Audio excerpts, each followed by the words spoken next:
Hi everyone, I just wanted to spend a couple minutes talking about the small group activity plan that you are going to begin writing. I have finished grading all of the pre-planning reflections. You'll notice in your grade book that you received the 25 points for completing it. However, I don't think any of them were completely perfect, and I put comments in the comments box in the grade book. So even though you see 25 points, please go into your grade book and read the comments that I made in regards to that pre-planning reflection, because there is some changes that do need to be made before you start creating the rough draft of your small group activity plan. If you have any questions about those changes, or you need help brainstorming or rethinking the activity, please reach out and I am more than happy to work through those issues with you. So on the screen in front of you, you will see the format that you will be using to draft your small group activity plan. So basically, you're going to take those components from the pre-planning reflection and plug them into this format here. Again, if you need to make changes, then make sure that you make those changes before you start plugging in all those components into this activity plan.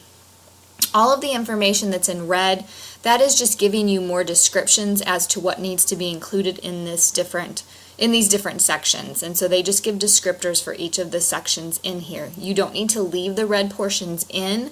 I will provide a Word document of this format in this week's module on Blackboard, so that you can just open up this in a Word document, and then you can just cut and paste and do what you need to do to this, and then resave it as your own file. So when you're writing your rough draft, please take out all of the red and then insert it with all of your information. So again, the children's interest, that is what you discussed in that pre-planning reflection. You're going to write that in just a brief statement reiterating that interest in this plan here. Make sure that you list a title for your activity. The age of the children, they will be 3 to 5 years old, but go ahead and type that so it's in black and not in red. You need to choose a curriculum content area. I want you to choose only one content area. Some of you had selected several different content areas. I want you just to pick one curriculum content area, and the reason being is that whenever you go to select the learning standards, it'll really help you to focus your attention on the goals that you want the students to meet through that activity. When you start mixing multiple content areas, then it gets a little bit more difficult to make sure that you're supporting all of those within that activity. And since you guys are just starting out in creating these activity plans, I want to keep it simple so that you can really stay focused on the goal of the activity and what we're helping the children to develop through that activity. Whenever you're picking your learning standards, this is where some of you had trouble as well. I wanted to point out, if you go to the Illinois Early Learning and Development Standards webpage and you click down on this PDF file, so I'm going to click into that and show you what it looks like. And it just gives you the entire booklet of standards and benchmarks. And so what I want to draw your attention to is, if you scroll all the way to the bottom, it has a preschool benchmark index. So I'm going to scroll down all the way down. And once you get to this benchmark page, it lists all of the content areas and then all of the benchmarks, which the benchmarks, if you remember, help to describe what we're assessing within each standard. So it breaks down that standard even further. So the benchmarks help, you can just look at this benchmark index and it'll really show you everything, like right here at a glance, to help you know what you want to choose for your activity plan. So it lists language arts, and then it lists all of the benchmarks here. So if you've chosen language arts for your content area, you can look at all of these different benchmarks here and select 2 to 3 that you really want to focus that activity around. If you keep going down, then you'll see mathematics is next. Again, if you've chosen mathematics as your content area, pick 2 to 3 of these benchmarks to focus that activity around.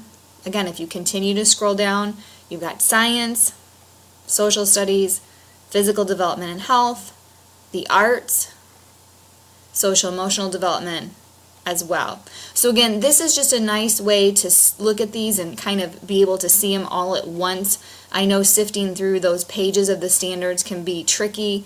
and confusing, and this benchmark index is really just a nice way to see everything within just a few pages and be able to scroll down and select those standards in a very simple way. So if you do still have problems selecting the standards for your activity plan, or you're not sure about which ones to choose, please let me know. The reason that we are going to do a rough draft for this activity is so that I can, again, make sure that you're on the right track before you submit the final activity plan that you'll actually be implementing with either a group of small children or even a group of your peers. So I'll talk more about that presentation portion in a couple weeks. But I do just want you to keep that in the back of your mind, that whatever activity that you're doing, you do have to videotape it, and so whatever you're writing about, you have to be able to implement it as well. So don't make it something that's going to be very difficult for you to implement as far as materials or location or different things like that.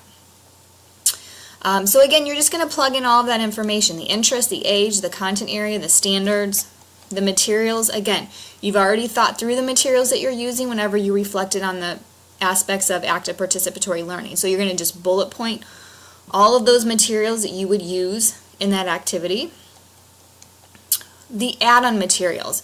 When I'm talking about add-on materials, these are materials that you don't necessarily present at first, but sometimes an activity could go a different direction, or you may see children that are getting bored or disengaged with the activity and you want to reinterest them and re-engage them in the activity. So these are materials that you might bring out in the middle of an activity to help kind of spark that interest again, or you might see it go a different way and you're like, oh, I wanted to add these supplemental things to challenge the students, or I might need something to modify the activity in a certain way. So think about those materials that you might have to bring to the activity to help modify it, or to help, again, re-engage the children in what the activity is. And then this part of the activity, introduction, middle, and conclusion, this is your play-by-play of what's going to happen in this activity. Again, the introduction of the activity: how will you introduce the activity to the children? List the exact statement of what you will say to the children to introduce the activity. Again, give me your script. What will you say to introduce the activity and the materials to the children? The middle of the activity, again, this is the heart of the activity. You're going to be thinking about what's going to happen in the middle of this activity. What should the children be doing? What are you going to be doing to scaffold their learning? What kinds of questions are you going to be asking them? What will you be doing? So again, think through what's going to happen. Like, what is that activity going to look like once you've introduced it and now the children are engaged in that activity? So again, list in detail what the children will be doing during the activity, how you'll support the individual needs of the students. Think about the ways you might need to scaffold the children during the activity in their different developmental stages, and include this in this part of the activity as well. And then the conclusion of the activity is exactly that. How will you conclude the activity? So how will you wrap it up, bring it to a close, and then specifically transition to the next part of the routine? So again, put that in there. Like, what will the transition be? Like, we'll clean up, we'll share something, and then we will then I'll excuse the children by doing such and such. So think back at some of those transition ideas that we talked about when we talked about transitions, and put a specific transition in there as well. Again, if you need help with any of these sections of this activity plan, please let me know. This introduction, middle, and conclusion, this is the meat of the activity plan, and this is where I'm really going to be looking for your understanding of